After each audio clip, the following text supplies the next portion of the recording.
Yeah, it all just started over the summer. I mean, it's always been here. It's always happened. But I haven't really done anything about it until like this summer. Like the first step to AA is admitting other people have problems with your problem.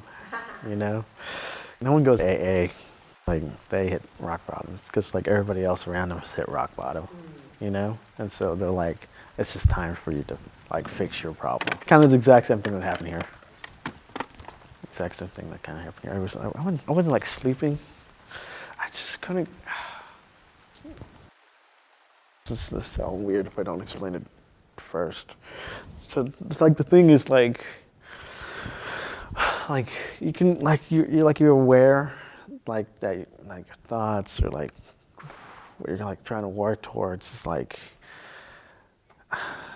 impossible or but it just feels or just maybe like your thoughts just like become like so real, you know. It is like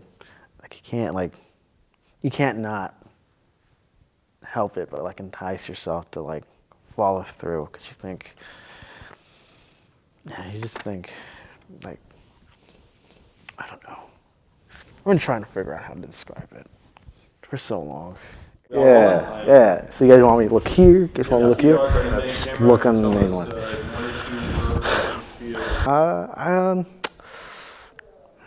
I don't know. I don't know if I can really describe that. Tell us your own vibe. My own vibe. All right, I'll stick to that kind of wavelength. My own vibe.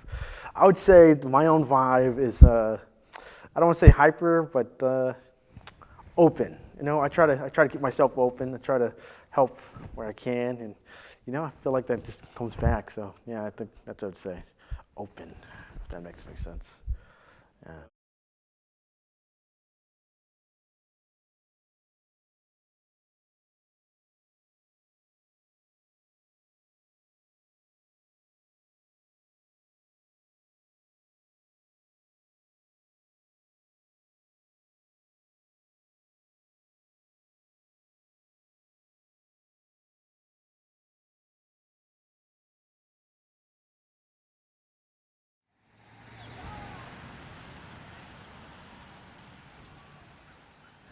So I've been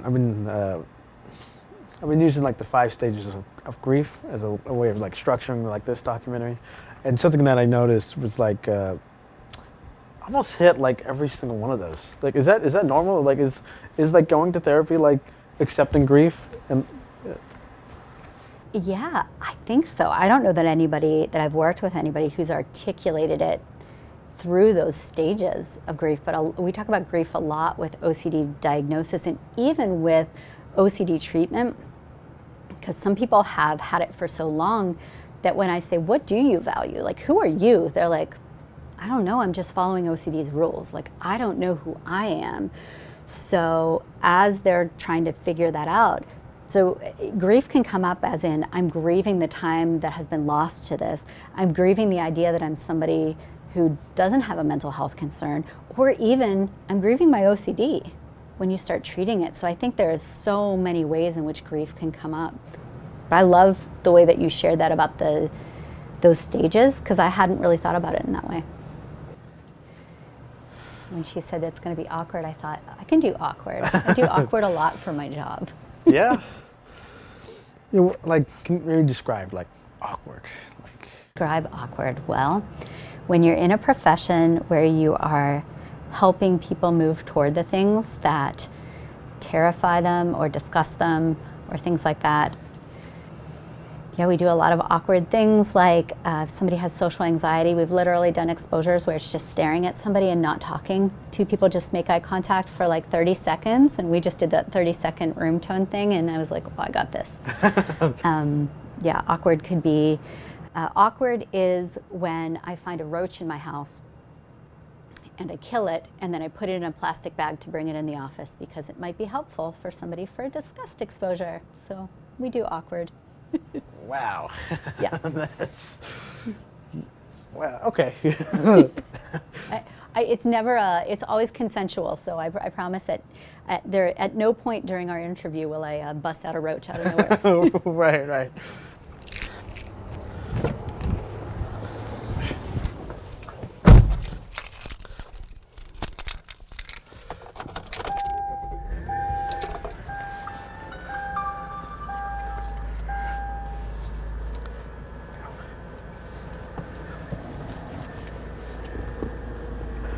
I'm gonna make sure everything's the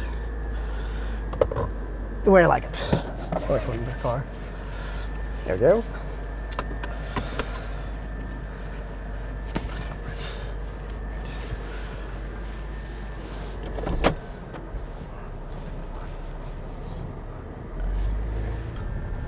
I kept telling my mother I was gonna buy a plant like for a while now, but I keep putting it off.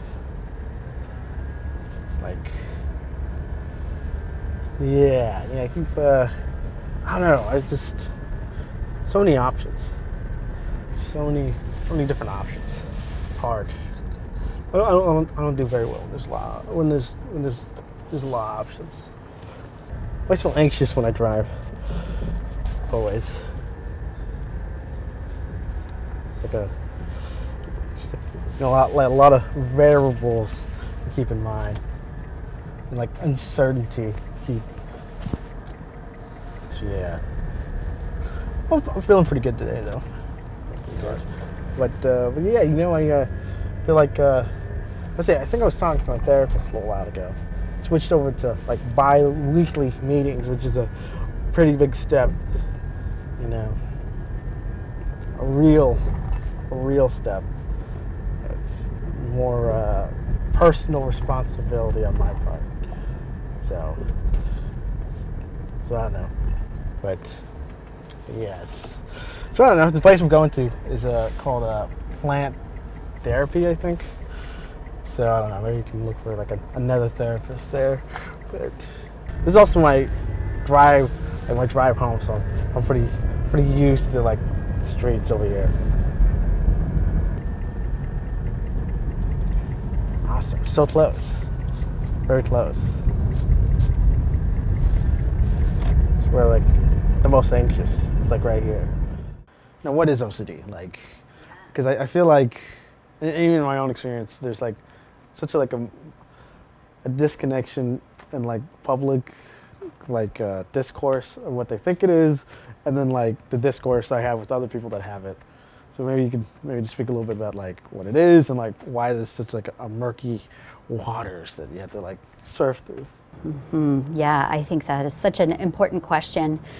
So OCD, or obsessive compulsive disorder, is marked by obsessions and compulsions. Obsessions are unwanted, intrusive thoughts, images, impulses, or urges, kind of come out of the blue and feel very compelling. Really common ones might be, I'm on top of a parking garage and I look down and a thought pops up in my brain, you should jump. Do you want to jump? Maybe you should push that person, and it feels really threatening, right? So it can be that, it can be I'm worried that I'm sick, I'm contaminated. It can often be quite taboo, so violent, sexual, religious, sort of like blasphemous, all that kind of stuff. And like you said, so that's the obsession part. The compulsion part is any way in which an individual engages with that obsession to try to reduce it. So classic ones would be, I'm going to check again, or I'm going to wash my hands. What we know is that OCD is far broader than that. So it can be things like mentally trying to cancel out a thought, using prayer compulsively. Popular notions of OCD sort of make it seem like people with OCD are very, particular or fastidious, or, just by the books, or, they're all washers, or they're all checkers. And I love to talk about how the people with OCD are just as diverse as people everywhere. It's like anybody can have it. It's cross-culturally. It doesn't, discriminate with respect to any differences in culture or race. Cross-nationally we see it. So yeah, that's I don't know if you feel this way, but I feel like once you know about OCD, you want to tell everybody what it really is. Right, yeah. It's right over here.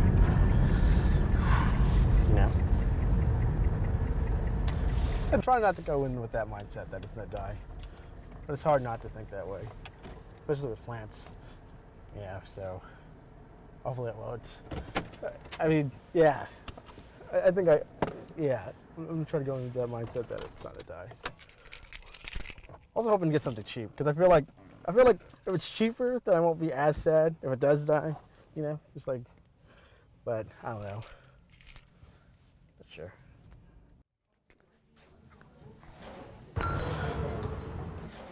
There we go.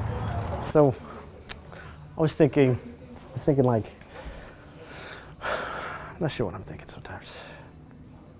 You know, it's just like I could either like wither away into nothingness. Sounds cool. Sounds kind of boring now. I was like, oh, I guess I'm just gonna plant. Something to take care of, I guess. And hopefully I will kill it. Hopefully it'll trust me enough not to kill this thing. So that's what I'm doing, I guess. Or hoping to do. Ugh. My feet squeak when I come in here. It's kind of annoying. Hello. Hi. It's me again. Yeah. I was wondering what plants would be great for like low lighting, because like Low light? yes. Yeah. So you have a bunch of different types of pothos that would do pretty well. So you have your marble queen pothos right here, which would do great in low light. You just won't see as much of this variegation on the leaves.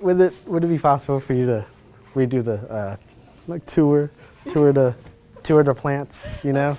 Just go through everyone. Yeah. You also have your black velvet alocasia. Whoa. It has very soft leaves. No, it is soft. And you also have your Scindapsus pothos.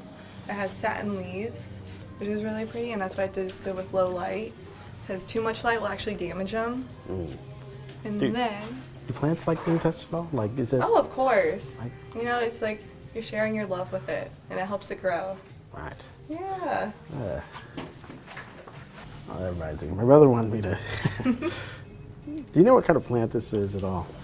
She's been trying to take care of it, but like every time she like goes to touch it, like a leaf falls off. That one almost looks like it's reaching for light, so you might want to put it closer to a window, but also like only water it probably once a month right now, because plants tend to go dormant in the winter time.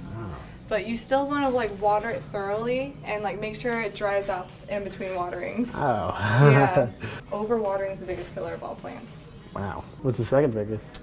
Taxes? Pests. Yeah. Pests. So this place is called like Plant... My Plant Therapy. My Plant Therapy, right. It's very therapeutic. Right, right. You know, if you can take care of a plant, you take care of yourself. Yeah, that's You what I'm know, hoping we all for. need watering as well as plants do. Right. Yeah, but I mean... It'd be pretty weird if I killed my therapist, you know? Like, it's like if I'm the reason like the therapist dies. It's, Yeah, but I will say, I mean, you know, if you kill a plant, you just buy another and replace it. Can't really replace your therapist like that. right.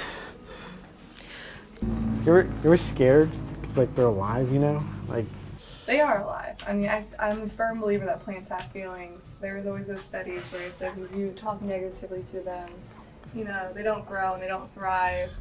But, you know, when you're nice to them, or even if you bring them around music, like, they grow so beautifully and so fast.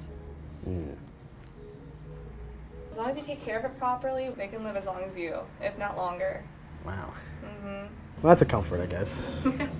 They'll always be around. Feels like a big commitment, you know? It is. I mean, you gotta take care of them like you take care of any other pet or family member. You gotta make sure you water them, give them enough light, nutrients, repot them when you can. I like those tiny plants. Yeah, little pepperonias. Yeah. Oh, yeah, more of Ignore this. these little dead ones right here. I just Oh. water them to like perk them back up. But they are gorgeous. Those and these little aluminum plants. Oh, right these are here, funny. And they're also very dramatic, so they'll faint when they need water. Oh. They'll look like they're completely dead, but I promise you they're not. Isn't this like a Spider plant. spider plant? Pet friendly, so if you do have cats, they tend to really like to go after those. Yeah, when I was telling someone, I was like thinking about getting a plant to name after myself. They suggested this one, and then Yeah? after I was like, "So why this one?" They're like, "Oh, because it looks like curly hair almost." You know? So I was like, "Wow."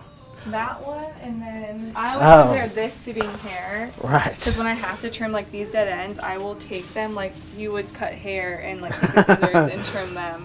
And honestly, like that's very therapeutic. I love doing it. Oh, wow. And it's gorgeous, drought tolerant.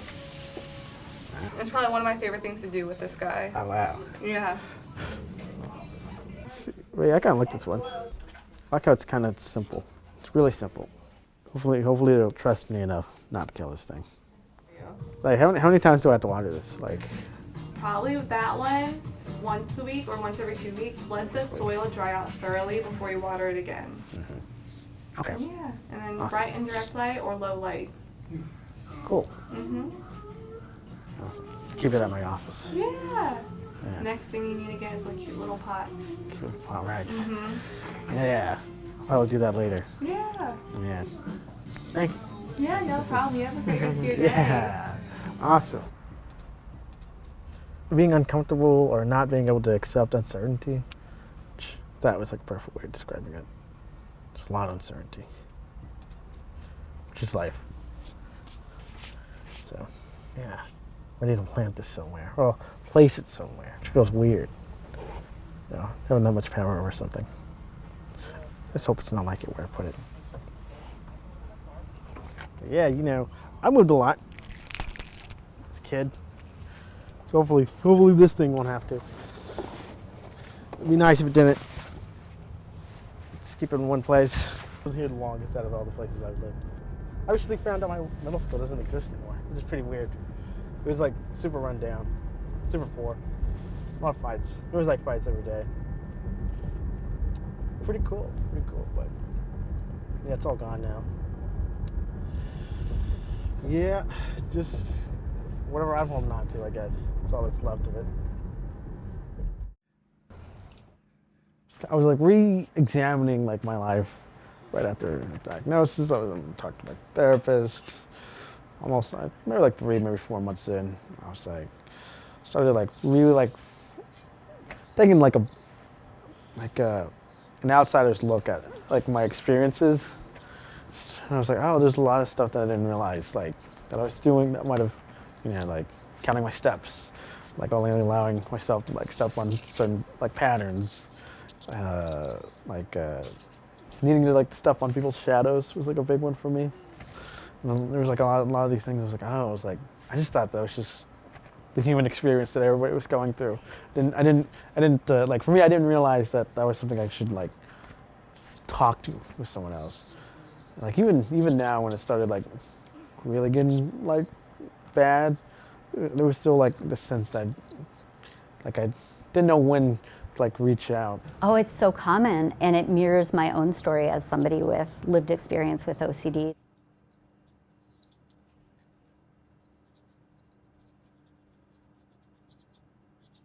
Excited to see what it will become when it gets bigger, but it's hard to say. Is it locked?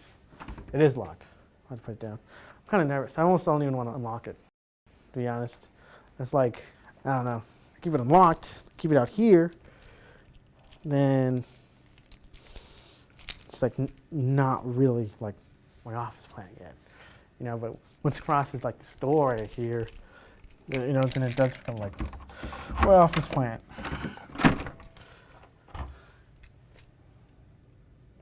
Yeah. I don't know. Gotta figure out decisions. You know, God. Not very good with decisions. Really bad.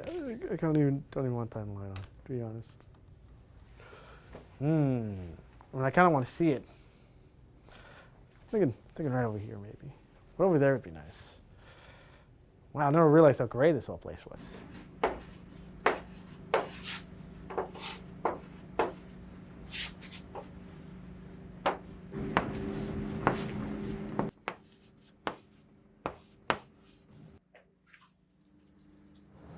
My first symptoms as like a 6 or 7-year-old, and didn't get a diagnosis until I was in my early 20s, and really didn't even know. I sort of had the notion that some of my behavior or thoughts were maybe a little bit different, but a lot of it, because OCD is experienced as a private set of phenomena, right? Like a lot of it is the thoughts and the mental rituals, because we're not accustomed to kind of comparing those with others. Like, hey, do you do that thing? And I think a lot of times with kids too, especially like with creative kids, people might notice things but just say like, they're quirky. Oh, right. And so I think that your experience is so common that there are a lot of little things that might have been early manifestations of OCD, or just kind of having that OC-like brain, or a brain that's kind of like vulnerable to those kinds of patterns. You might have seen some of that when you were younger, but not known that it was significant. And usually it's not until it starts getting in the way of like, oh, I can't go to work or go to school, or like I can't take care of myself, or my health is suffering, or I'm spending 3 hours in the shower. There are a lot of different things. Once it gets to that level, that's when most people are seeking care. I thought once I got the plant, I thought it would be like a signal, like to like the next part of my life, maybe, like acceptance, right? Accepting who I am, and maybe like where I'm going. I don't know. I don't really feel that much. I mean, I do feel attachment. I do want to name it, but I don't know if I want to name it after myself anymore. It's like you got to realize that like not everything in life's about you. Well, some parts are. Some parts aren't. I don't know about this. I don't know. But yeah, so acceptance. Accepted who I am. Accepted the problems that I face sometimes. I'm trying to accept.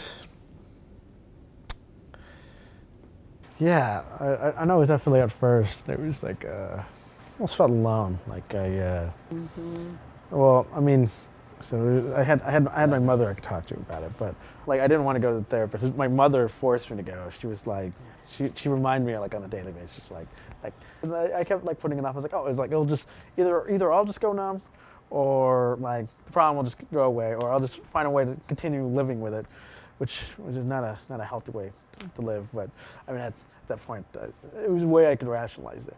And so when I finally went there, I think the first honest thing I told my therapist was like, if I do bi-weekly, then I probably won't be honest. I'll probably just. Good for you. I was like, and so we decided to just do like weekly appointments, and then I think anger.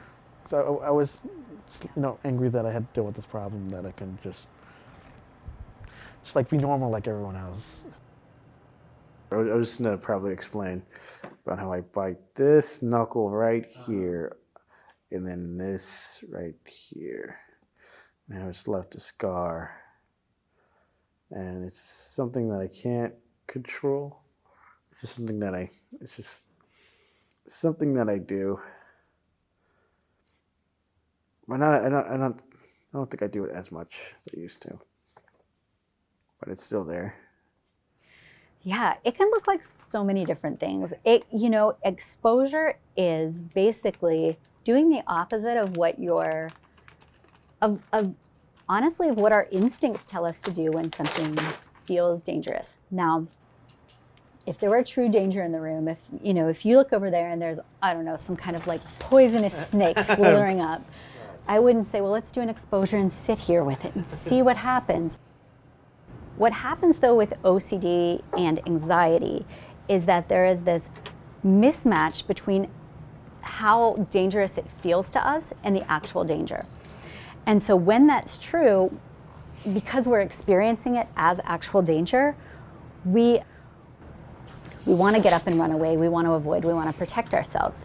And exposure says, if you realize that fear, that feared object or situation, or even that feared thought, if you realize, hey, that's not actually dangerous in and of itself, I'm going to, on purpose, allow myself to be in that situation, to have that thought, to touch the things that I worry are contaminated.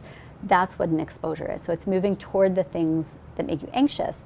We can do a lot of work on the front end to help reduce that level of anxiety before you do it. A lot of times people think exposures are like throwing you in the deep end, or exposures can't be fun, like they have to be really scary. And I think exposure should be fun, because it's connecting that particular object or item to like a new emotion other than just anxiety. I think with adults, it's a little bit more about just like having a sense of humor about it. sort of sometimes laughing at the OCD itself, calling out sort of how ridiculous it is.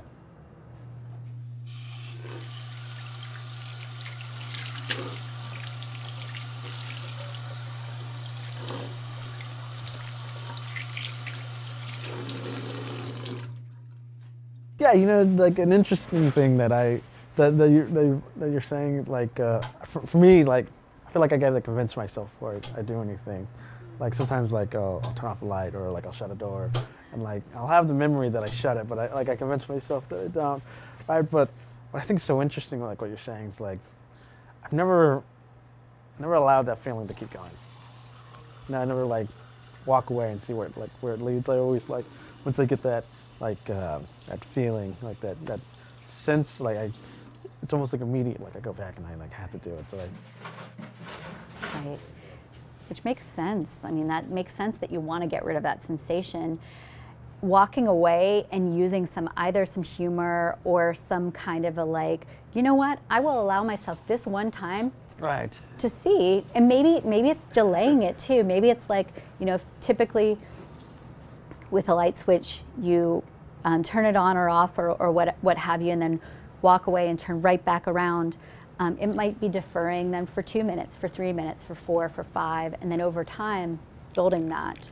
So there are a lot of different ways to do exposures, and really what you're talking about there with that like not following and doing the compulsion is the response prevention part of it. So exposure is the like, let's go and confront the fear, let's do it on purpose. And then the response prevention is not going back to like check or clean or get reassurance or what have you. Yeah. Sounds hard. It's really hard. Was the plant like an exposure for you? Like getting a plant to keep alive? Yeah, a little bit, because I went to like the store over the weekend. I was like, oh, I just had like this nagging feeling that because I went and I looked at those plants, like all of them died. Like the fact that I interacted with them, I killed them. Which is, and I'm trying not to have that mindset, but it's been a little difficult not to go back to that fear that I'm like, oh, so I'm trying to work, trying to help that thing grow.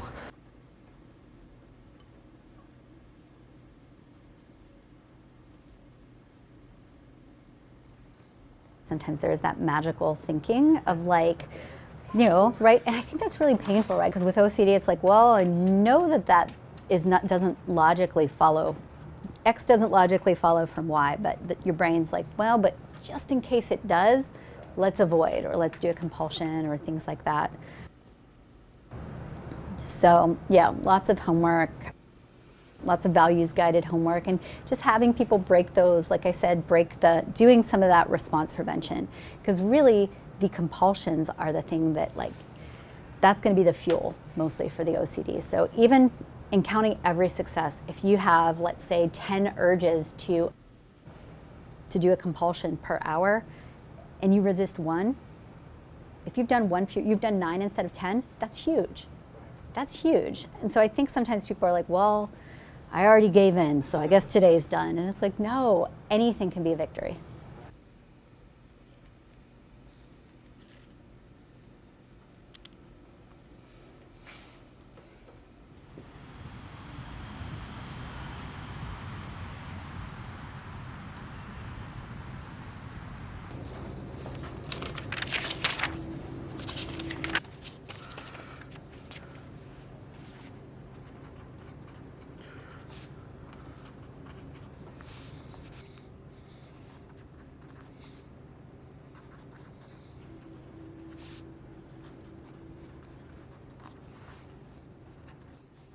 I'm moving through time, but time isn't moving through me. I'm stuck reviewing everything. I wasn't sure what acceptance was supposed to look like. Nothing's hard. It's hard not to hold on to things from our past. But I guess I have to. But I guess we all have the choice to choose what we carry in our own lives.